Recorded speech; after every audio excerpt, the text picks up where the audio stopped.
Welcome everyone to our YouTube channel. आज के video में हाउ टू ड्रॉ साइक्लॉइड ये टॉपिक का 5th प्रॉब्लम स्टडी करेंगे।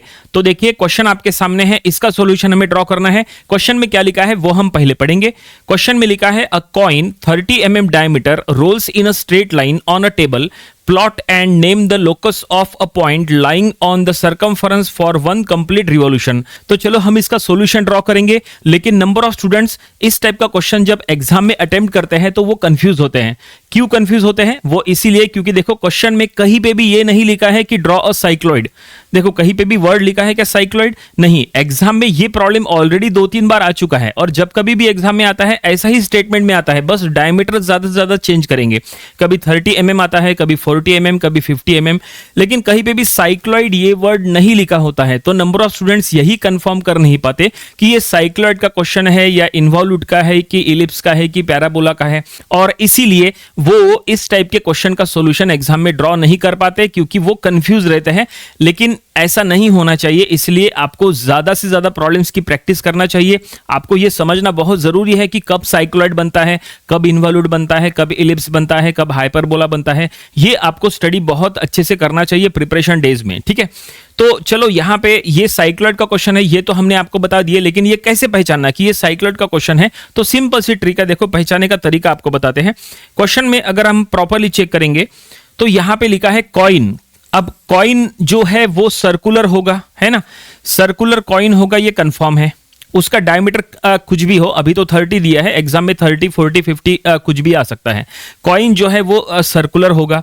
आगे लिखा है rolls in a straight line. देखो क्या लिखा है, rolls in a straight line. सबसे इंपॉर्टेंट ये वर्ड है। जो स्टूडेंट ने ये वर्ड्स की तरफ ध्यान दिए उसको समझ में आ जाएंगे कि ये साइक्लॉइड का क्वेश्चन है। जो कॉइन है वो रोल कर रहा है, कॉइन खुद रोल कर रहा है स्ट्रेट लाइन के ऊपर। और ये देखो हम यहां पे स्ट्रेट लाइन ले लेते हैं।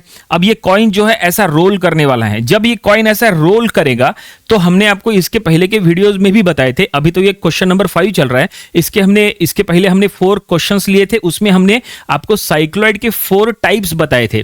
वो टाइप्स की जानकारी आपको होना चाहिए। उसमें हमने हर वीडियो में बताए थे कि जब कभी भी सर्कुलर प्लेन बोलो या सर्कुलर डिस्क बोलो या ऐसा कोई कॉइन बोलो, जब कभी भी वो हॉरिजॉन्टल प्लेन पे रोल करेगा फॉर 1 रिवॉल्यूशन या फिर फॉर हाफ रिवॉल्यूशन, तो हमेशा साइक्लॉइड ये कर्व बनता है। अभी ये जो कॉइन है ये स्ट्रेट लाइन के ऊपर रोल करेगा। जब ये कॉइन रोल करेगा तो कॉइन के ऊपर अगर हम कहीं कोई पॉइंट ले लेंगे, देखो फॉर एग्जांपल अगर हमने कॉइन के ऊपर यहां अगर कोई पॉइंट ले लिए, ये मान लो पॉइंट P है, ठीक है ना, तो जब ये कॉइन रोल करेगा फॉर 1 रिवॉल्यूशन तो ये पॉइंट के पाथ को ट्रेस करते हुए हमें कर्व ड्रॉ करना है। तो ये जो कर्व है ना, इसी को साइक्लॉइड बोलते हैं। अब ये जो पॉइंट है वो या तो ये कॉइन के नीचे हो सकता है, या तो ऊपर हो सकता है, या तो इधर या तो इधर। इट मींस इसके 4 पोजीशंस होते हैं, इसके 4 टाइप्स होते हैं, जो इसके पहले के वीडियो में हमने आपको बताए थे। अभी तो हमने यहां पॉइंट P ऐसा नीचे लिया है, ठीक है ना, जबकि ये पॉइंट P कहां लेना ये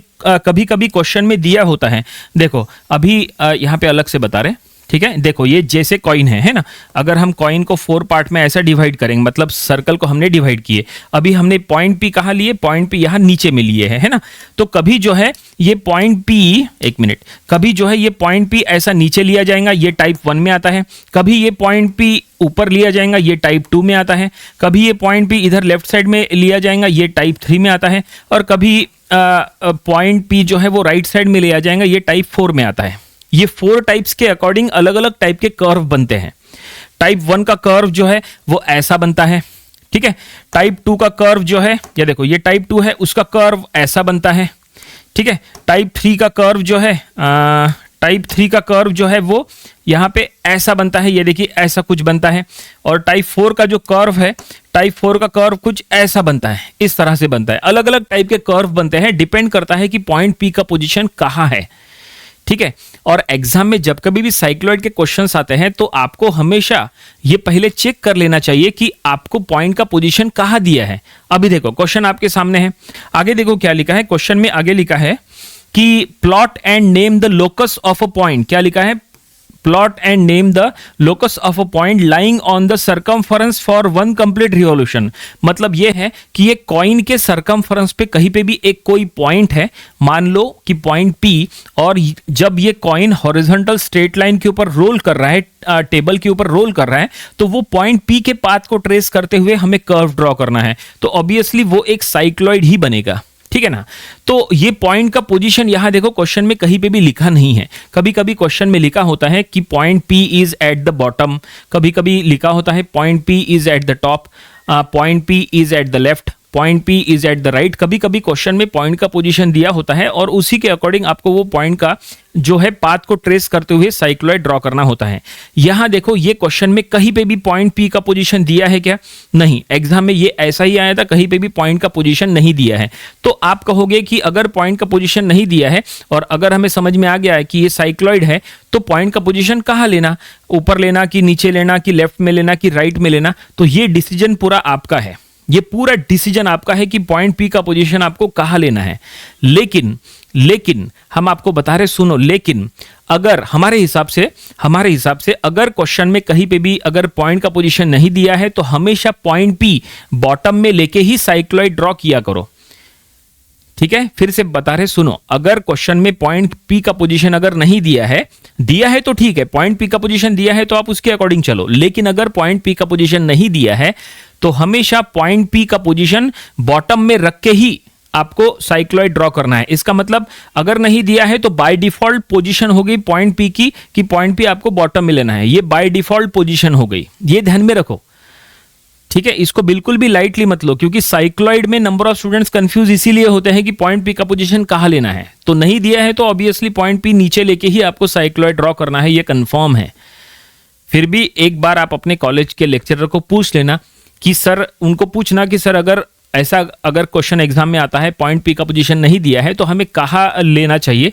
अगर वो कह रहे हैं नीचे लो तो आपको नीचे लेके ड्रॉ करना चाहिए, अगर वो कह रहे हैं ऊपर या इधर उधर कहीं लो तो आप उनके अकॉर्डिंग चलो, कोई दिक्कत नहीं है, जो वो कहेंगे आपको उसके अकॉर्डिंग फिर ड्रॉ करना चाहिए। ठीक है, लेकिन हमारे हिसाब से हम आपको बता रहे कि पॉइंट P हमेशा नीचे लेके ही ड्रॉ करना चाहिए अगर पोजीशन नहीं दिया है तो। आप चाहे तो अलग अलग इंजीनियरिंग ड्राइंग की जो ऑथराइज बुक होती है वो आप पढ़ सकते हैं, वहां पे भी ऐसा ही दिया है। पॉइंट P का पोजीशन जब नहीं दिया है तो हर जगह हमने सॉल्यूशन चेक किए, क्वेश्चन में हर जगह सॉल्यूशन में जो है पॉइंट P नीचे लेके ही सॉल्यूशन ड्रॉ किया गया है।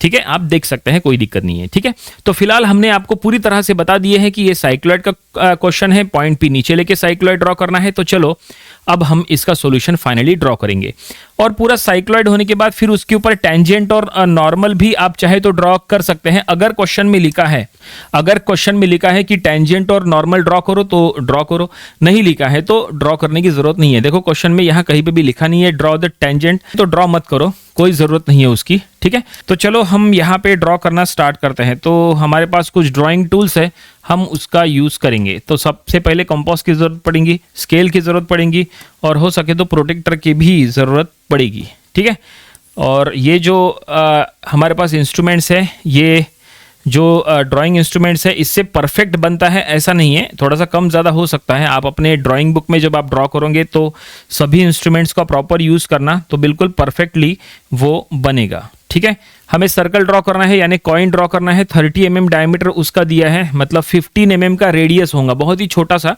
तो ये देखिए कंपास में हमने 15 mm यानी 1.5 सेंटीमीटर का लेंथ यहाँ कंपास में ले लिया है। ठीक है, और कंपास का सेंटर हम यहाँ रखेंगे कहीं पे भी, ये देखो ये कंपास का सेंटर हमने रखे, और अब यहाँ पे सर्कल ड्रॉ करेंगे। ये हमने सर्कल ड्रॉ कर लिए, 30 mm डायमीटर का ये सर्कल, ये देखो 30 mm डायमीटर का ये सर्कल है। ठीक है, अब ये जो कंस्ट्रक्शन जो आप ड्रॉ करोगे वो पूरा सेमी डार्क ड्रॉ करना। फिलहाल देखो जो हम कहेंगे सेमी डार्क है वो आपको सेमी डार्क करना है, जो हम फेंट कहेंगे वो आपको फेंट ड्रॉ करना है, और फिर एट द लास्ट जो साइक्लॉइड का जो कर्व रहेगा ना वो आपको डार्क पेंसिल से ड्रॉ करना है। ठीक है, तो ये हमने फाइनली सर्कल ड्रॉ कर लिए 30 mm डायमीटर का। अब हमें ये सर्कल को डिवाइड करना है। अब सर्कल को कितने पार्ट में डिवाइड करना है ये चॉइस आपकी है, चाहे तो आप सर्कल को 8 पार्ट में डिवाइड कर सकते हैं, या तो आप सर्कल को 12 पार्ट में डिवाइड कर सकते हैं। हमारे हिसाब से अगर सर्कल छोटा है तो उसको 8 पार्ट में डिवाइड किया करो, अगर सर्कल बड़ा है तो उसको 12 पार्ट में डिवाइड किया करो। ठीक है, देखो अभी ये सर्कल जो है ना बहुत ही छोटा है, 30 mm डायमीटर का सर्कल बहुत ही छोटा सर्कल होता है, तो आप इसको 8 पार्ट में डिवाइड करो।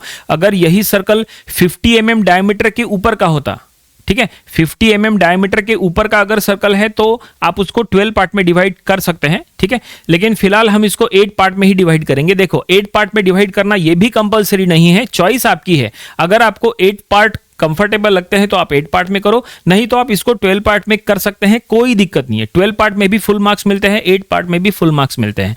लेकिन हम इसको इसलिए 12 पार्ट में नहीं बोल रहे क्योंकि ये बहुत ही छोटा है। जब आप 12 पार्ट में करने को जाओगे तो बहुत ही पास पास में आएंगे पार्ट्स, बारीक बारीक कंस्ट्रक्शन होगा, है ना। इतना कॉम्प्लिकेटेड करने से अच्छा है कि आप इसको 8 पार्ट में कर लो, तो आराम से आप ड्रॉ कर सकते हैं। तो चलो हम ये सर्कल को अभी 8 पार्ट में डिवाइड करेंगे। तो 8 पार्ट में डिवाइड करने के लिए सबसे पहले क्या करो, ये स्केल जो है वो सेंटर पे रखो और यहां पे एक हॉरिजॉन्टल लाइन ड्रॉ कर लो, ठीक है। और हॉरिजॉन्टल लाइन जब आप ड्रॉ कर रहे हैं तो आप रोलर स्केल या मिनी ड्राफ्टर का यूज करो, ठीक है ना। और यहां पे प्रोटेक्टर रखो। ये देखो, ये हमने हॉरिजॉन्टल लाइन ड्रॉ किए थे और अब यहां पे प्रोटेक्टर रखे और 90 डिग्री का एंगल ले लेंगे। नंबर ऑफ स्टूडेंट्स को हमने देखा है कि वो ऐसे ही डिवाइड कर लेते हैं, लेकिन ऐसा मत करो। डिवाइड करने के लिए क्या करो, आप प्रॉपरली जो है प्रोटेक्टर वगैरह का यूज करो ताकि एग्जैक्ट ड्राइंग हो और जो लाइंस है वो exactly perpendicular to each other दिखे। 4 पार्ट में फिलहाल डिवाइड किए हैं, हॉरिजॉन्टल वर्टिकल लाइन ड्रॉ कर लिए। अब यहां पे क्या करो, 8 पार्ट में डिवाइड करना है तो प्रोटेक्टर यहां बीच में रखो और 45 डिग्री का एंगल लो, ठीक है ना। इधर भी 45 डिग्री का एंगल लो और इधर भी 45 डिग्री का एंगल लो। ये हमने यहाँ पे 45 डिग्री का एंगल लिए और इधर भी हम 45 डिग्री का एंगल लेंगे, ठीक है। ये हमने एंगल ले लिए और ये 45 डिग्री एंगल्स पे आपको लाइंस ड्रॉ करना है। तो ये इस तरह से सर्कल जो है हमने यहाँ पे 8 पार्ट में डिवाइड कर लिया है, ओके।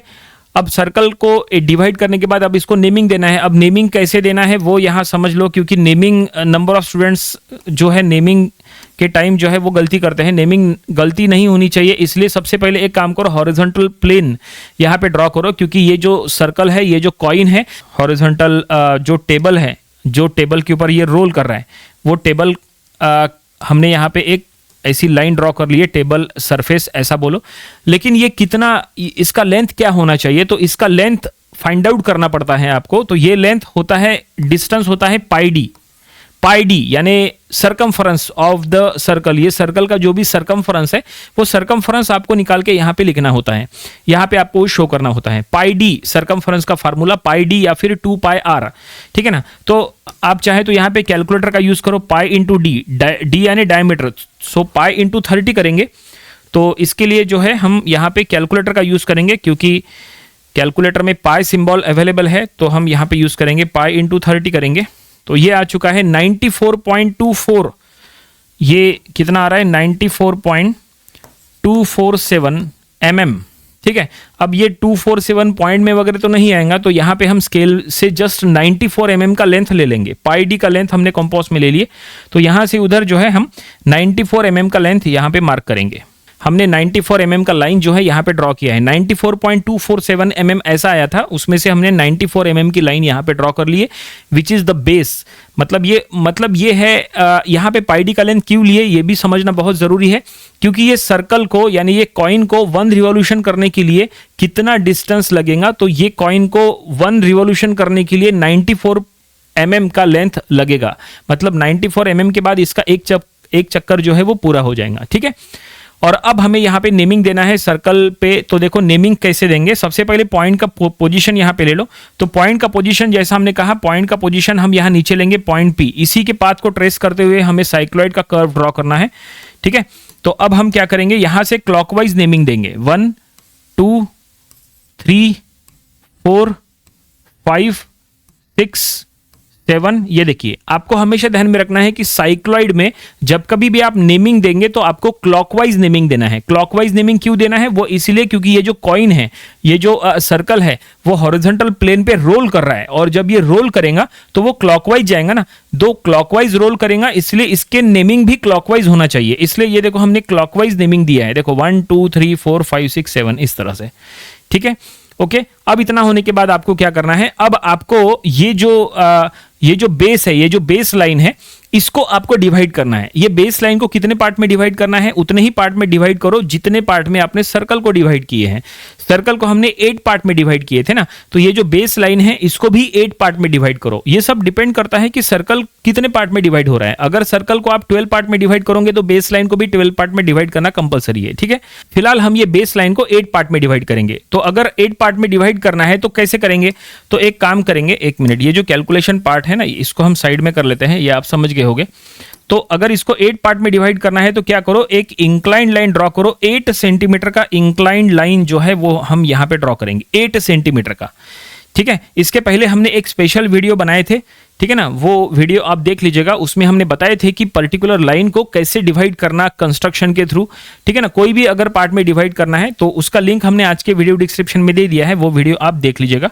ये देखो हम यहाँ पे इंक्लाइंड लाइन ड्रॉ कर रहे हैं 8 सेंटीमीटर का। ये हमने 8 सेंटीमीटर का इंक्लाइंड लाइन ड्रॉ करे। कितने भी डिग्री एंगल से आप ये ड्रॉ करो इंक्लाइंड, वैसे तो जनरली 25 से 30 डिग्री का एंगल लिया जाता है, ठीक है ना। 30 डिग्री बोलते हैं, लेकिन 1-2 डिग्री कम ज्यादा रहेगा तो भी चलता है, ठीक है। तो ये हमने जो है यहाँ पे एक इंक्लाइंड लाइन ड्रॉ किया है 8 सेंटीमीटर का। और अब क्या करो, ये 8 सेंटीमीटर की लाइन को यहाँ पे 8 पार्ट में डिवाइड करो। 8 सेंटीमीटर की लाइन को 8 पार्ट में डिवाइड करना आसान है। तो ये फर्स्ट पार्ट, ये सेकंड पार्ट, ये थर्ड पार्ट, ये फोर्थ पार्ट, ये फिफ्थ पार्ट, ये सिक्स्थ पार्ट, ये सेवंथ पार्ट और वो 8th पार्ट, ठीक है, ओके। और अब क्या करो, यहाँ पे लास्ट पार्ट है, यहाँ पे ये इस तरह से आपको ज्वाइन करना है। ये देखो, ये हम आपको ज्वाइन करा के बताते हैं। ये देखो, ये हमने ज्वाइन कर लिए इस तरह से। अब क्या करो, रोलर स्केल या मिनी ड्राफ्टर का जो आप यूज कर रहे हैं, रोलर स्केल और मिनी ड्राफ्टर, ये लाइन को पैरेलल सेट करो और सभी पार्ट्स ये जो है ना, सभी से आप ऐसी ऐसी लाइंस ड्रॉ करो पैरेलल टू ईच अदर। देखो पैरेलल होना चाहिए। देखो हम आपको ड्रॉ करके बताते हैं यहाँ पे। ये देखो, इस तरह से आपको ये ड्रॉ करना है और ये सब पैरेलल आना चाहिए। और पैरेलल ड्रॉ होने के लिए आपको रोलर स्केल या मिनी ड्राफ्टर का ही यूज़ करना चाहिए, उससे वो परफेक्टली पैरेलल बनता है। या तो आप सेट स्क्वेयर का भी यूज़ कर सकते हैं। सेट स्क्वेयर का भी यूज़ वही है, पैरेलल लाइंस ड्रॉ करना। तो चलो हम इसको ड्रॉ कर लेते हैं। तो ये देखिए, फाइनली ये बेस लाइन को हमने डिवाइड कर लिया है। कितने पार्ट में डिवाइड हो गया? बेस लाइन जो है वो 8 पार्ट में डिवाइड हो चुका है, ठीक है। यहाँ पे हम नेमिंग दे देंगे। ये देखिए, ये फर्स्ट पार्ट, ये फर्स्ट पार्ट, ये सेकंड पार्ट, ये थर्ड पार्ट, ये फोर्थ पार्ट, ये फिफ्थ पार्ट, ये सिक्स्थ पार्ट, ये सेवंथ पार्ट और ये 8th पार्ट। ये देखिए, इस तरह से ये डिवाइड हो चुका है, ओके। अब इसके बाद ये जो जितने भी पार्ट्स है 1 2 3 4 5 सभी से हॉरिजॉन्टल लाइन ड्रॉ करना है parallel to the base line. Base line को स्केल क्या करो, पैरेलल सेट कर लो। रोलर स्केल या मिनी ड्राफ्टर से आप ड्रॉ करो जैसा हमने कहा। ये देखो, बेस लाइन को ऐसा स्केल पैरेलल सेट कर लो, ठीक है। एक बार ये बेस लाइन को पैरेलल सेट हो गया तो क्या करो, ये 1 से हॉरिजॉन्टल लाइन ड्रॉ करो, 2 से हॉरिजॉन्टल लाइन ड्रॉ करो, 3 से 4 से 5 से, ठीक है। 3 और 5 एक ही हॉरिजॉन्टल लाइन पे आएगा और 1 और 7 भी एक हॉरिजॉन्टल लाइन पे आएगा। तो चलो ये हम आपको ड्रॉ करके बता देते हैं। तो ये देखिए, सभी पार्ट से हमने हॉरिजॉन्टल लाइन ड्रॉ कर लिया है। और अब ये सर्कल का जो सेंटर है, ये देखो, ये है सेंटर, हम इसको सी कहेंगे। अब ये जो सेंटर लाइन है, अब ये सेंटर लाइन को भी हमें डिवाइड करना है। सेंटर लाइन को भी हम 8 पार्ट में डिवाइड करेंगे और सेंटर लाइन को डिवाइड करना बहुत आसान है। ये जो नीचे के पार्ट्स है ना, इसी को आपको ऊपर शिफ्ट करना है, ठीक है। तो आप फिर से रोलर स्केल या मिनी ड्राफ्टर से ही ड्रॉ करेंगे ऑब्वियसली।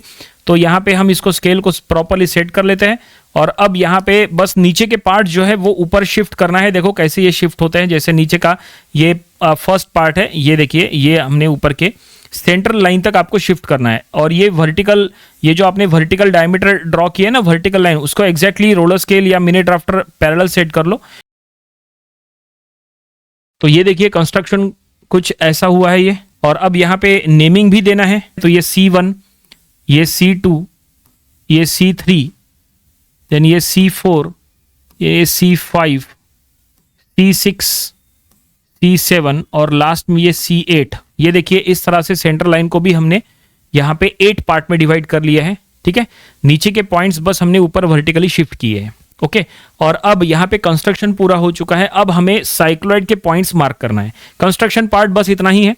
अब चलो साइक्लॉइड के पॉइंट्स मार्क करेंगे। कैसे पॉइंट्स मार्क करेंगे देखिए, अब साइक्लॉइड के पॉइंट्स मार्क करने के लिए आपको क्या करना है, यहाँ पे कंपास का यूज करना है। तो चलो हम कंपास लेंगे और कंपास में रेडियस का लेंथ लेना, जो सर्कल ड्रॉ करने के लिए आपने रेडियस का यूज किए थे ना, बिल्कुल वही रेडियस का लेंथ जो है आपको यूज करना है। ये देखो हमने कंपास ले लिए, कंपास में रेडियस का लेंथ पहले से ही है। आपको क्या करना है, ये कंपास का जो सेंटर है वो C1 पे रखना है, ठीक है, C1 पे रखना है और 1 के लाइन पे कट करना है। फिर कंपास का सेंटर C2 पे रखना है और 2 के लाइन पे कट करना है। फिर कंपास का सेंटर C3 पे रखना है, 3 के लाइन पे कट करना है। कंपास का सेंटर C4 पे रखना है, 4 के लाइन पे कट करना है। ये आपको 8 तक करना है, ठीक है।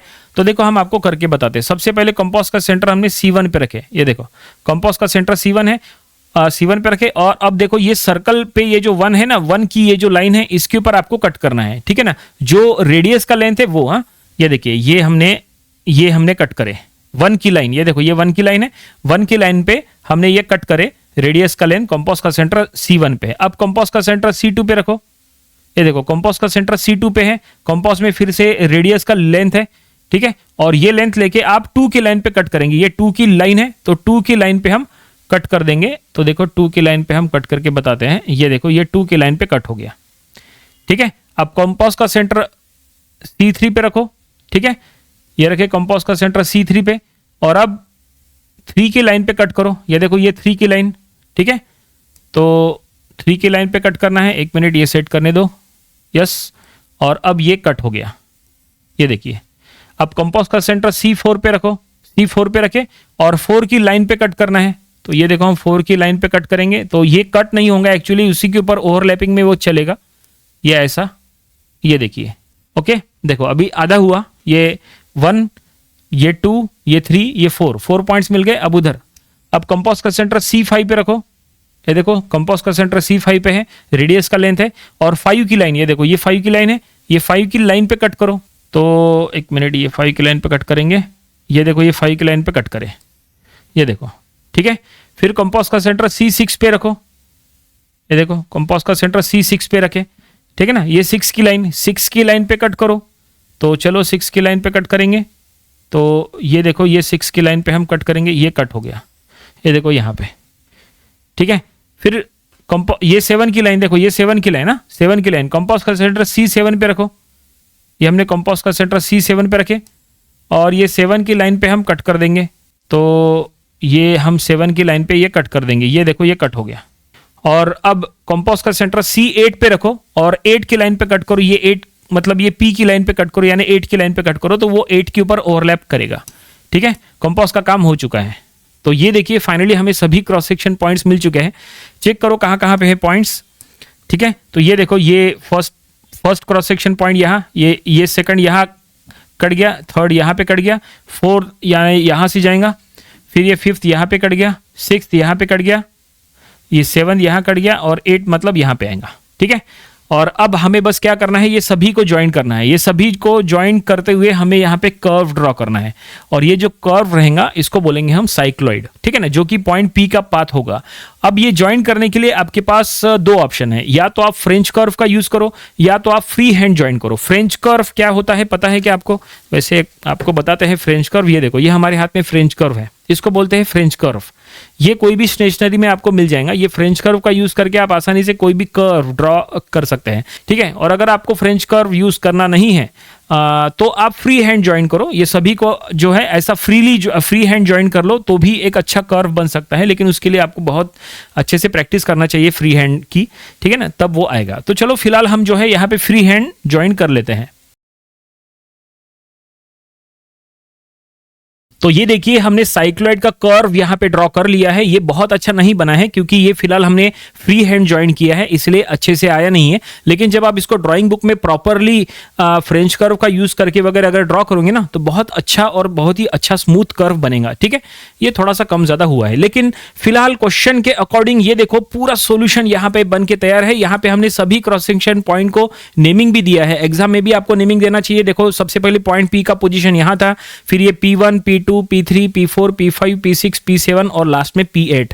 और जो साइक्लॉइड का कर्व आपको ड्रॉ करना है वो आपको डार्क पेंसिल से ड्रॉ करना है और उसकी नेमिंग भी आपको डार्क पेंसिल से ही देना है, ठीक है। बाकी जो रिमेनिंग कंस्ट्रक्शन है जैसे सर्कल हो गया, बेस लाइन हो गया, ये सेमी डार्क ड्रॉ करना है। और ये ऑरेंज कलर का जो आपको कंस्ट्रक्शन दिख रहा है और ये जो ग्रीन कलर का जो इंक्लाइन वर्क दिख रहा है ये आपको फेंट पेंसिल से ड्रॉ करना है। नेमिंग वगैरह आप सेमी डार्क दे सकते हैं, ठीक है। सिर्फ साइक्लॉइड की जो नेमिंग है वो डार्क होना चाहिए। और एट द लास्ट पूरा सॉल्यूशन होने के बाद यहाँ पे डायमेंशन शो करना है, मतलब ये सर्कल, ये जो कॉइन है वो 30 mm डायमीटर का है वो आपको शो करना है। और नीचे का यहाँ पे लेंथ आपको शो करना है क्योंकि ये बेस लाइन का लेंथ है पाई डी यानी सर्कमफ्रेंस पाई इंटू 30, सो 94.247 mm ये आपको मेंशन करना जरूरी है।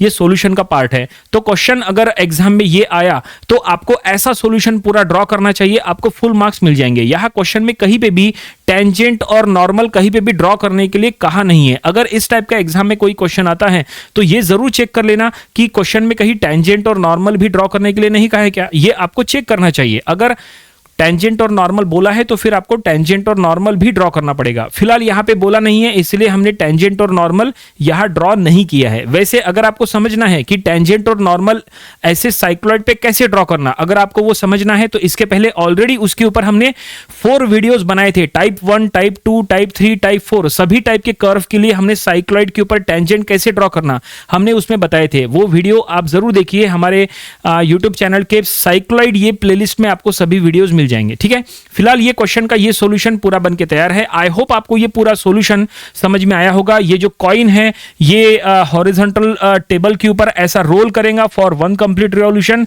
और कॉइन का जो नीचे का पॉइंट है पॉइंट पी उसके पाथ को ट्रेस करते हुए हमने जो कर्व बनाया ये है साइक्लॉइड। ये सॉल्यूशन तैयार, ओके। तो ये साइक्लॉइड का सॉल्यूशन आप अपने ड्राइंग बुक में जरूर से ड्रॉ करके देखिए। तो आज के वीडियो में फिलहाल इतना ही। ये था साइक्लॉइड ये टॉपिक का प्रॉब्लम नंबर 5। इसके पहले के 4 प्रॉब्लम्स वो भी आप स्टडी करिए और इसके आने वाले दिनों में हम इसके और भी नंबर ऑफ प्रॉब्लम स्टडी करेंगे ताकि इसकी और अच्छे से प्रैक्टिस हो जाए। तो मिलते हैं नेक्स्ट वीडियो में। Thanks for watching this video.